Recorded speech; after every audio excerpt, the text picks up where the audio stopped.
I'm Chris Carter of the Locked On Steelers podcast, and today we'll talk with Corbin Smith on Crossover Thursday of the Locked On Seahawks podcast about how this game really does feel like a playoff atmosphere for both these teams as they go into it. That and key matchups and more here on the Locked On Steelers podcast. Let's get into it. You are Locked On Steelers, your daily Pittsburgh Steelers podcast, part of the Locked On Podcast Network, your team every day.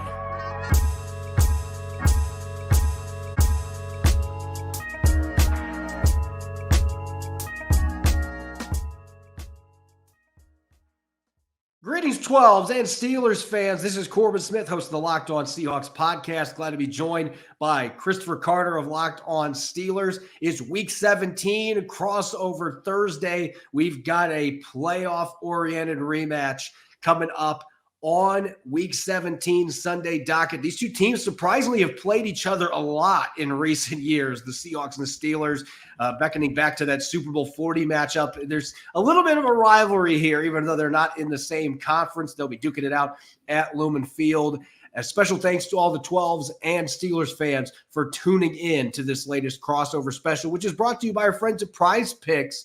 This Crossover Thursday episode is brought to you by PrizePicks, the easiest and most exciting way to play daily fantasy sports. Go to prizepicks.com/LockedOnNFL and use the code, all lowercase, LockedOnNFL for a first deposit match up to $100.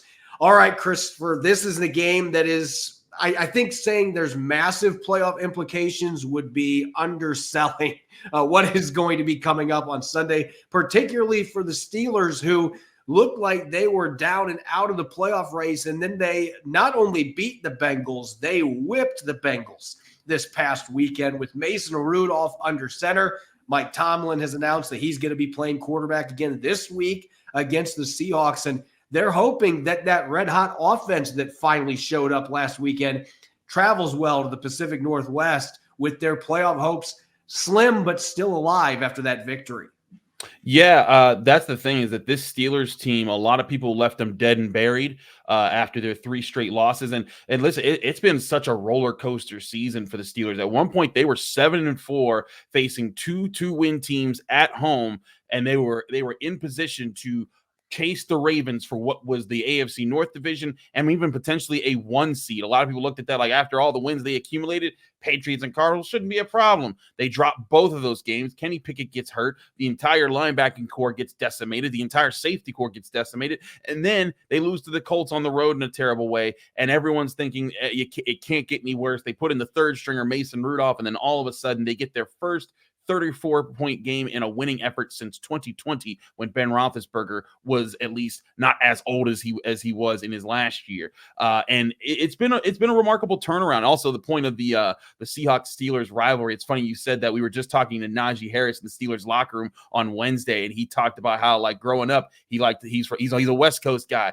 so he loved the Niners and he loved the Seahawks. And Sean Alexander was like a mentor for him. And he says, I remember they were in the Super Bowl once, and he was like, did they play the Steelers in that one? And it was just a funny collection of just a moment. And everyone's like, yeah, you didn't know? He was like, oh, wow, that's crazy. But certainly the history is certainly there right now. And this is, for all, it's not officially a playoff game, but it's a playoff game. These are two teams that are duking it out, that are in must-win situations. You look at the NFC right now, the Seahawks holding on to that 7th seed at 8-7, but the Vikings and the Falcons and the Packers and the Saints all at 7-8 right behind them. They need to be able to win to keep pace. Meanwhile, the Steelers, they have to win out. If they, in all realities, they can still have, some crazy formulas to get in if they lose, if they go 1-1 in their last 2 games, but their best chances are they win out. And then all it would take is a combination of 4 different teams. If 2 of 4 different teams just lose 1 game between the Bills, the Colts, the Texans,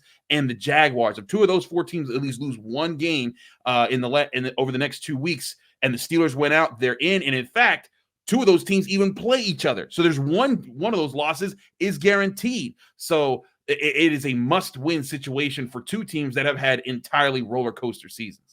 Yeah, they don't have completely identical situations because the Seahawks are going to benefit going into this week from the fact that the Vikings have lost their last 2 games now. And Seattle, they control their own destiny now. Mm-hmm. If they win the last 2 games, they're in. There is no scenario now where they can go 10-7 and they aren't going to make the playoffs. And they have better odds to lose one of the next 2 games and get in. But if you're the Seahawks, you're looking at this, hey, we don't want to lose a game. You're looking at this as a situation where you're wanting to get both these victories. And for the Steelers' perspective, they don't control their own destiny. As you mentioned, there are some other ingredients there that need to happen for them to get into the postseason. Even if they win the next 2 games, they're not fully guaranteed to get in. Obviously, that would bolster their chances, but that is really the key storyline for both these teams. It is playoff fever. And from Seattle's perspective, they had one of the most brutal schedules you can have in the middle of the season. They played the 49ers twice. They played the Eagles and they played the Cowboys in a 4-week span. Those 2 49ers games sandwiched around the Cowboys, which that game was on the road.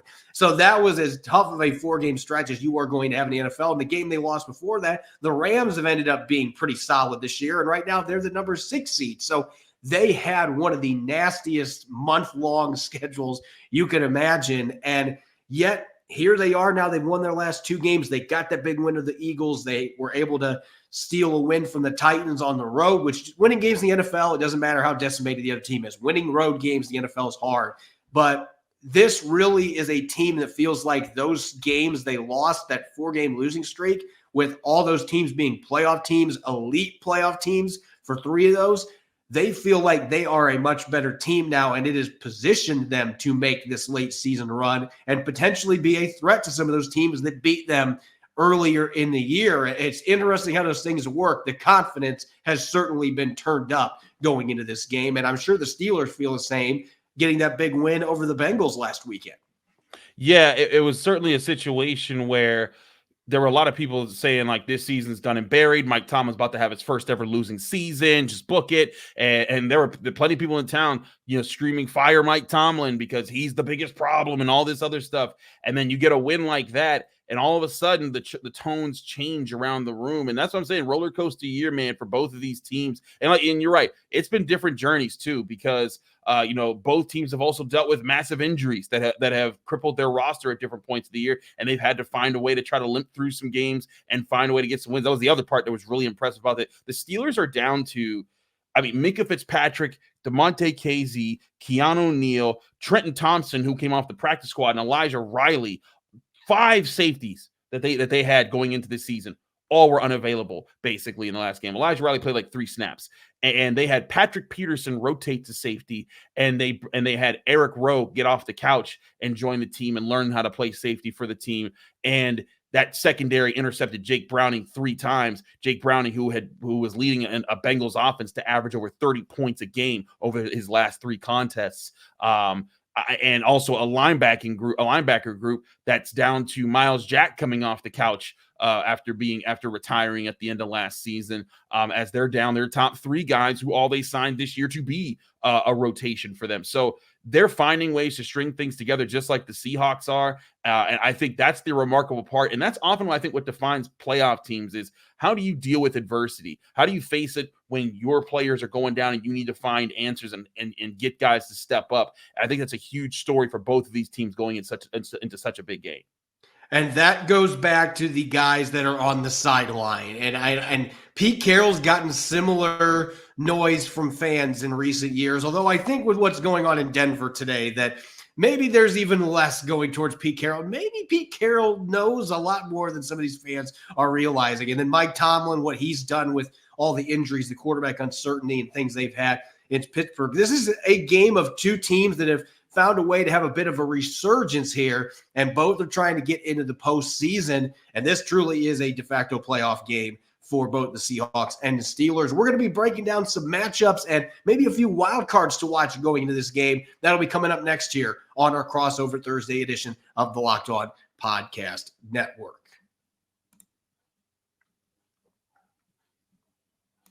This episode is brought your way by PrizePicks. PrizePicks is the largest independently owned daily fantasy sports platform in North America. It's super easy. It's the most exciting way to play daily fantasy sports. You don't have to worry about going against a bunch of other players, pros, sharks. It's just you picking more than or less than on 2 to 6 player stat projections and you can watch the winnings roll in. PrizePicks is really simple to play. I can make my entries in less than 60 seconds. And now the basketball season's here. This is my favorite part, the combo projections. Football and basketball from the Specials League. I could have Steph Curry and DK Metcalf with 13.5 3-pointers plus receptions. PrizePicks even offers a reboot policy. No other fantasy single-day platform offers this, so that your entries stay in even if one of your players gets injured. For example, football and basketball games, if you have a player who exits the game in the first half and does not return, that player gets rebooted. PrizePicks is the only fantasy sports platform that has such an injury insurance policy. PrizePicks is an absolute blast each week. It's an easy way to enjoy daily fantasy without any hassle and land some quick winnings. Go to prizepicks.com/LockedOnNFL and use the code LockedOnNFL for your first deposit match up to $100. That's prizepicks.com/LockedOnNFL and use the code LockedOnNFL for a first deposit match up to $100. PrizePicks, daily fantasy sports made easy.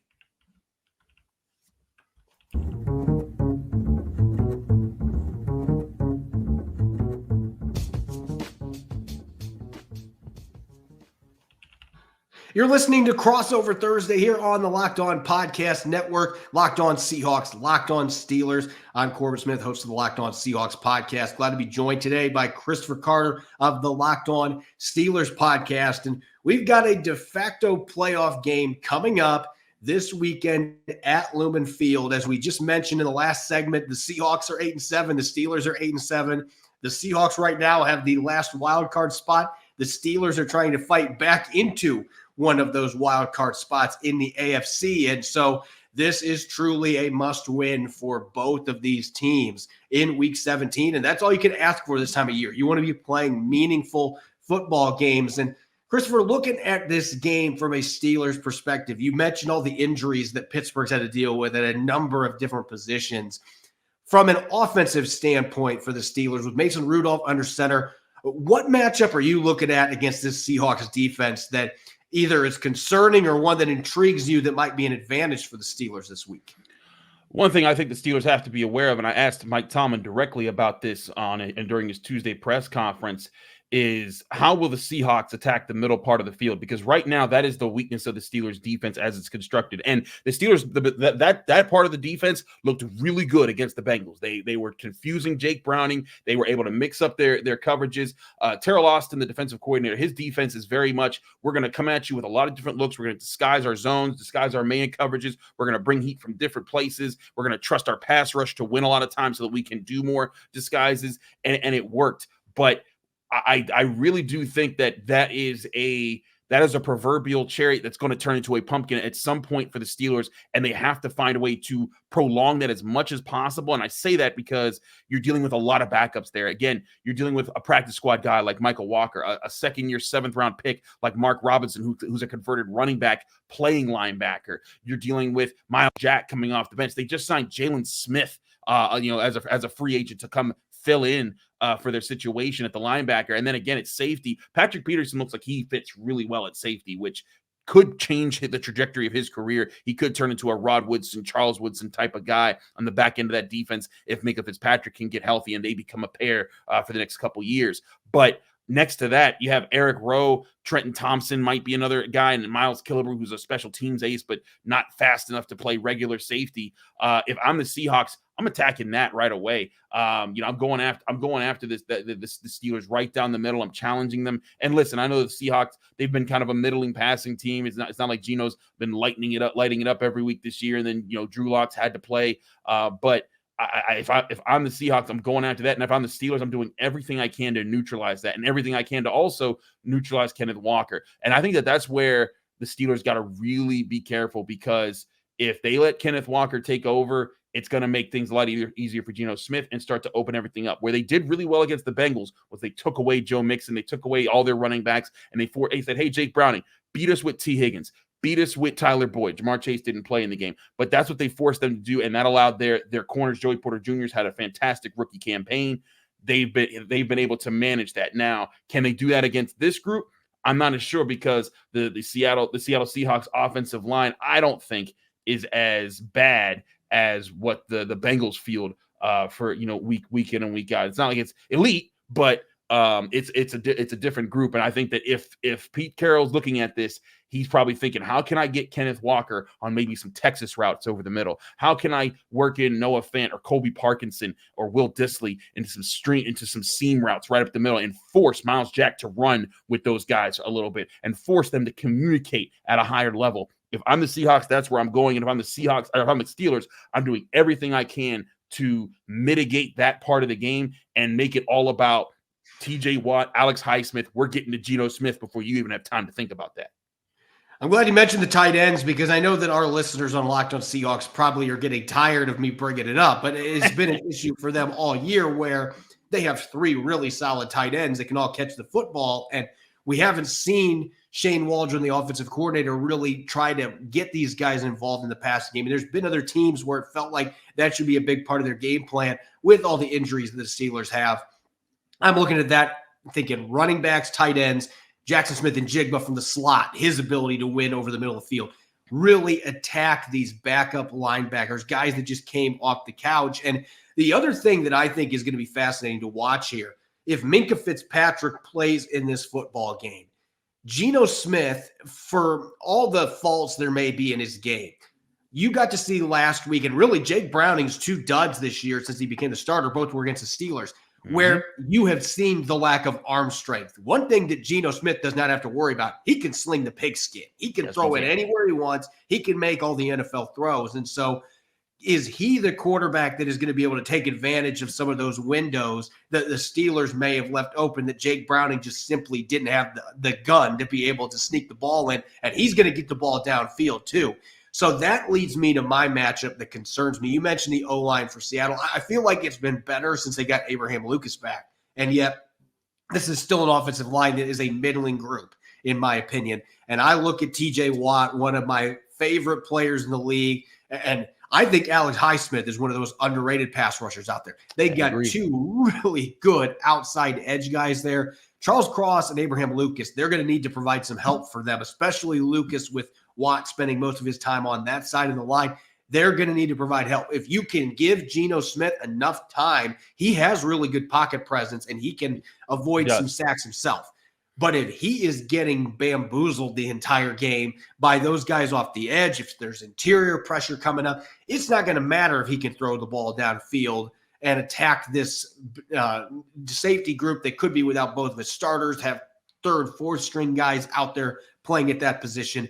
So I'm looking at the line thinking that has got to be where the Seahawks offensively, they've got to be able to make sure they can protect well enough. And if they can do that, I like the weapons that they have, especially if they use their tight ends. That position group should be a major asset for this offense, particularly in this game against the Steelers. On the flip side, for the Steelers, when they are on the offensive side of the ball, you get to see Mason Rudolph have probably the best game of his NFL career last week against Cincinnati. And meanwhile, Seattle's defense, they haven't been perfect the last 2 weeks, but they've been playing better the last couple weeks. And they've got a lot of really good, talented players in their secondary. What's the matchup you're watching there from a Steelers perspective? I'm seeing if the Steelers can get their running backs going in this game and get Najee Harris and Jaylen Warren, because they are a 1-2 punch. Najee Harris, I think one thing that's really happened for the Steelers is that Najee Harris has taken a lot of flack because he hasn't had the explosive games that some people have expected from a first-round running back. But the Steelers' offensive line has been bad to mediocre in his times with the Pittsburgh Steelers. This is the first year during his time here that I think that they've taken serious steps forward, and a lot of it's because they've been starting Broderick Jones, the guy they drafted in the first round this year. James Daniels has really emerged as a consistent presence, and the addition of Isaac Seumalo from the Eagles have really helped boost this offensive line. But this is still an offensive line that's hampered by a center who's not played well this season in Mason Cole, and a left tackle in Dan Moore Jr., who has been a turnstile many times this season. So I look at this offensive line and I say, hey, if you can get after this group, and if you can get guys to the second level, which is what they try to do when this offensive line is at its best, is when Isaac Seumalo is pulling in space. It's when Broderick Jones is getting downfield and getting to a linebacker, and those guys are feeding. That's when you start creating space for Najee Harris and Jaylen Warren, and then you start being able to use play action more. And where Mason Rudolph does give you an advantage if one thing Mason Rudolph has, it is a cannon arm, and he's a guy. He's a backup for a reason. I think that he's had his problems in the past, but if there's one thing that you can trust, he's going to be able to launch that ball. And I'll also say this: he has decent pocket presence right now. He doesn't panic. He's been able to kind of manage the pocket. He did so against the Bengals. And if you're able to run the ball and make this about a vertical passing attack, that's where the Steelers can get their bread and butter. I talked to Najee Harris Wednesday. He talked about Bobby Wagner and what they're going to have to do to try to neutralize him. Devin Bush might play in this game. He's going to see this as a revenge game opportunity, as the guy that the Steelers picked in the first round way back in, 2019, I want to say. And there's going to be a lot of questions. Can they get that going? But if I'm the Seahawks, you gotta limit Najee Harris and Jaylen Warren. They'll make everything easier, because if they're going, then there's no pressure on Mason Rudolph to carry the team.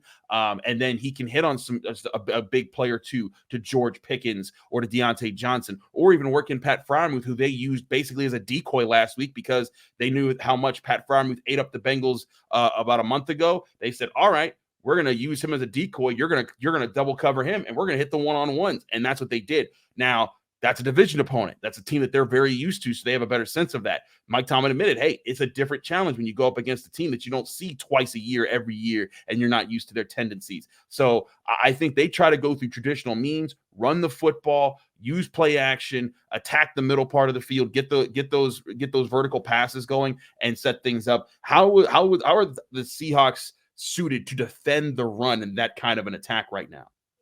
It's been a very inconsistent season defending the run. And really the game-changing injury for them was when Uchenna Nwosu went down in week 6, I believe, with a pectoral injury.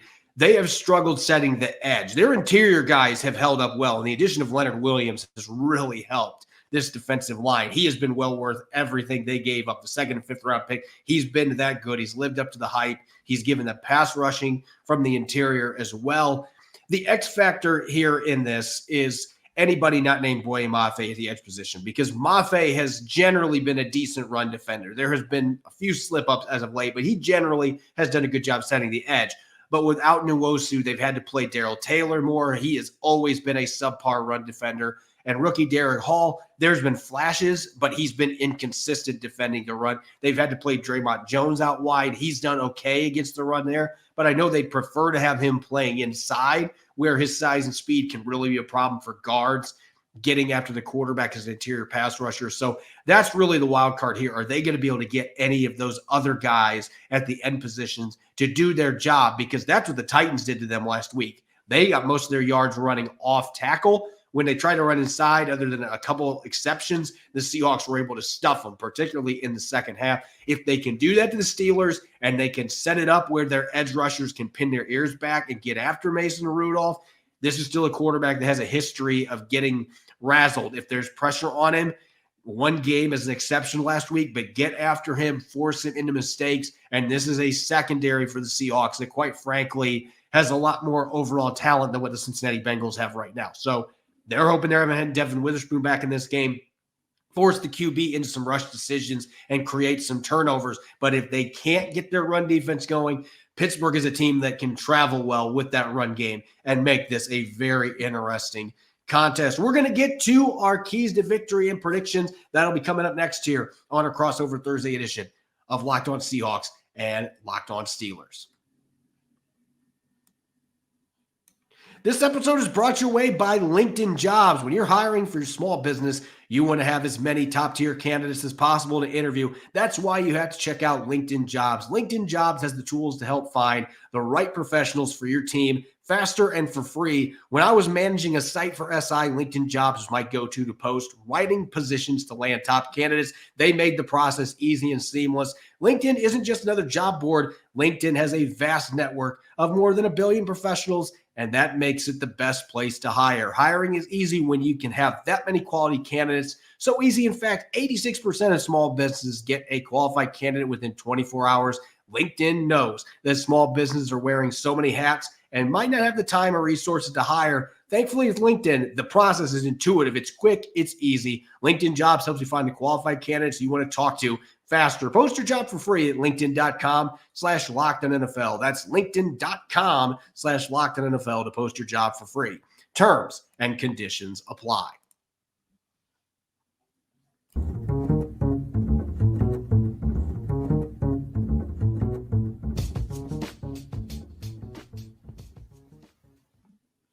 You're listening to Crossover Thursday, Locked On Seahawks, Locked On Steelers. I'm Corbin Smith of the Locked On Seahawks podcast. Glad to be joined for today's special episode by Christopher Carter of Locked On Steelers. We've got a massive matchup on Sunday afternoon coming to Lumen Field. 2 8-7 teams battling for their playoff lives. The Seahawks in the 7 seed in the NFC. The Steelers trying to get into one of those wild card spots in the AFC, coming off a big win over the Bengals.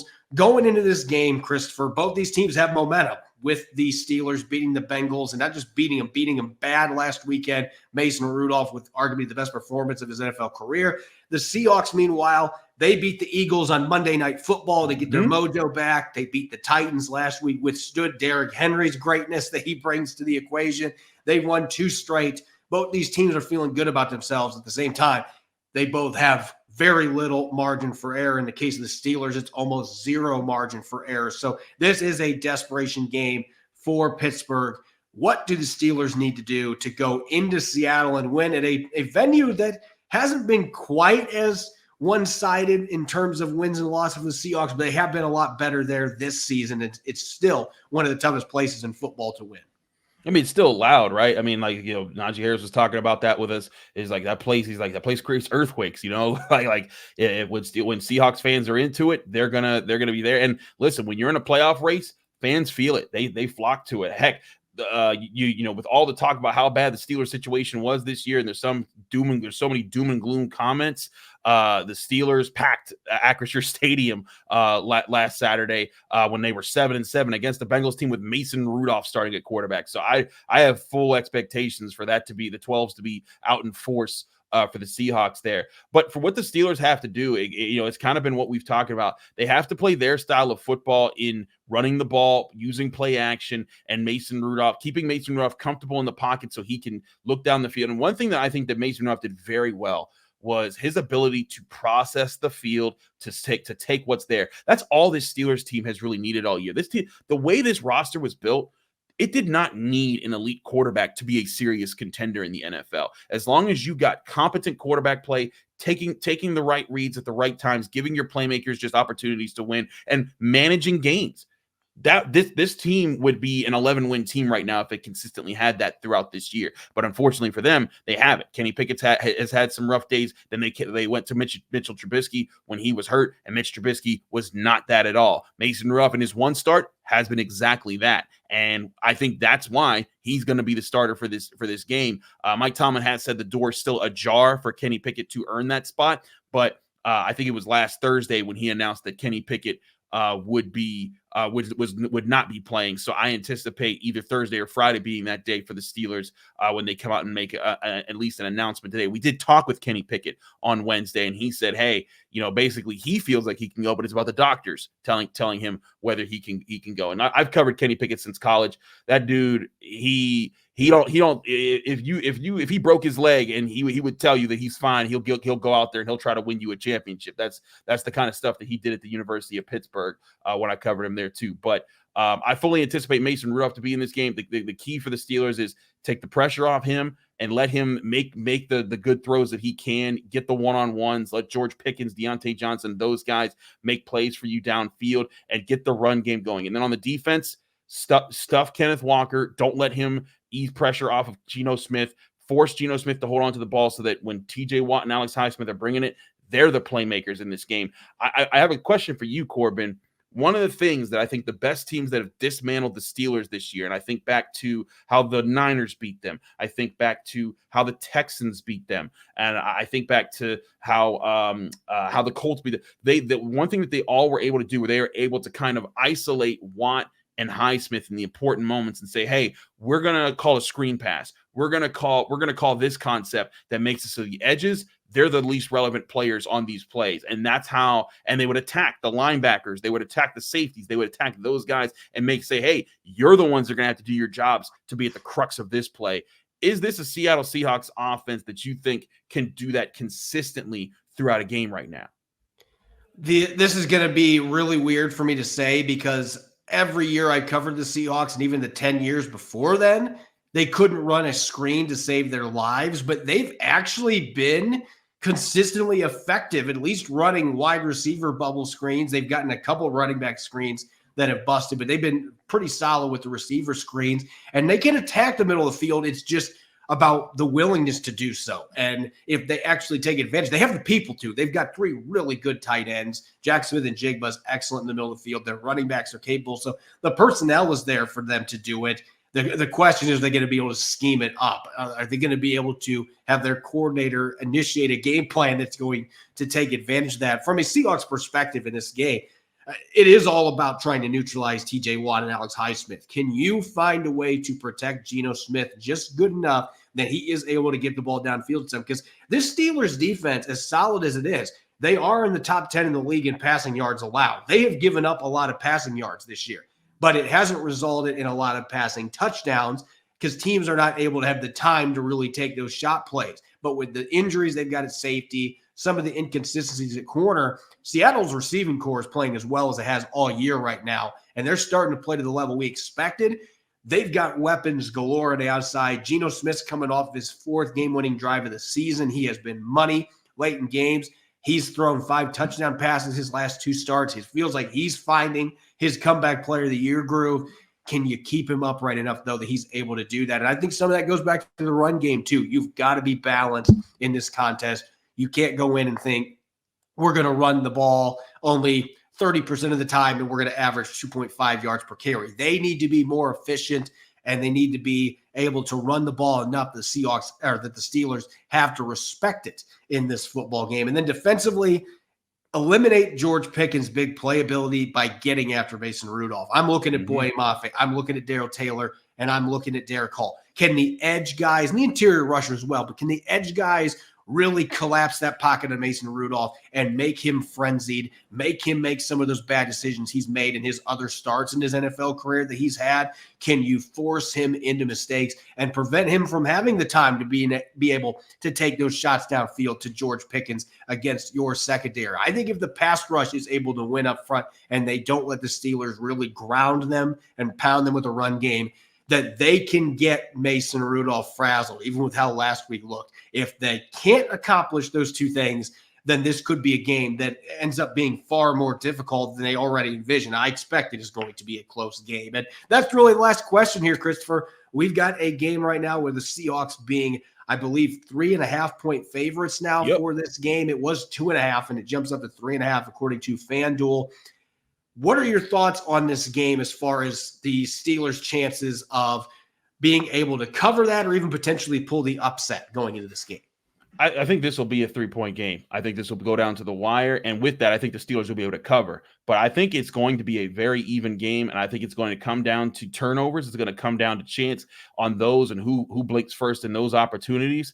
Can the Steelers be the team that creates them? Last week, they were the team that created them. They got 3 interceptions. I think they got 2 or 3 turnovers on downs. They were on point there. Can they do that again against the Seahawks offense that I think will be better than what they faced last week? I'm not so sure. I think they can create some. I don't think but 3 turnovers, it can be a stretch. But if the offense is converting at a third down rate that's higher like last week than they have all season, if the offense is able to finish in the red zone the way they did last week and the way they hadn't all season, that's going to change the tone for this game entirely. That's the thing, Corbin. The Steelers had basically had all but I think one throughout the last 2 seasons, all but I think one game of their wins were decided by a single possession, and that was their 28-14 win over the Browns at the end of last season. And then all of this season, it was one-score games. And then all of a sudden, you get that performance. That's something that this Steelers team hasn't felt. And I say that this hasn't felt because nobody on the offensive side of the ball was really around. Some of them were there for 2020, like Diontae Johnson, but by and large, this is a unit that hasn't felt that kind of success. How do they respond to that? That's going to be one of my big questions to look for in this game, is how do they build off of the success that they've created for themselves? I think this is a close contest, but I think you wouldn't be crazy for picking either team in this situation. Yeah, I'm tending to be pulling towards that within 3.5-point range myself as well, because I just have too much respect for the way the Steelers are coached and their defense. I worry about that pass rush and their ability to get after Geno Smith. The Seahawks can protect him well enough.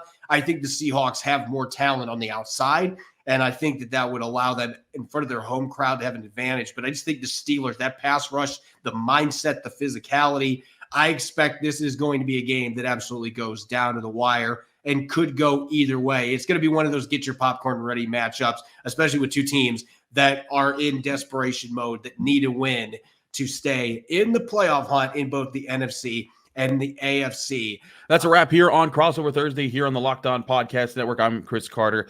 Thanks so much to Corbin Smith for hosting and handling all the daily duties of being the host of a Crossover Thursday episode. We'll be back here tomorrow with Jenna Harner here on the Locked On Steelers podcast, breaking everything down. All the updates. Will Mason Rudolph definitively start? I think he will, but we'll get more into that when we get the chance. To see more of how this week plays out. Also, we'll make a Fitzpatrick play. All that and more will be revealed on our Friday episode of the Locked On Steelers podcast. I'm Chris Carter. Follow me on Twitter and Instagram at Carter Critiques. Read my work at the Pittsburgh Post-Gazette, post-gazette.com. Find me here on the Locked On Steelers podcast every day, Monday through Friday, sometimes with bonus episodes on weekends on your favorite podcasting apps and on YouTube. We'll see you here for the Friday episode of Locked On Steelers.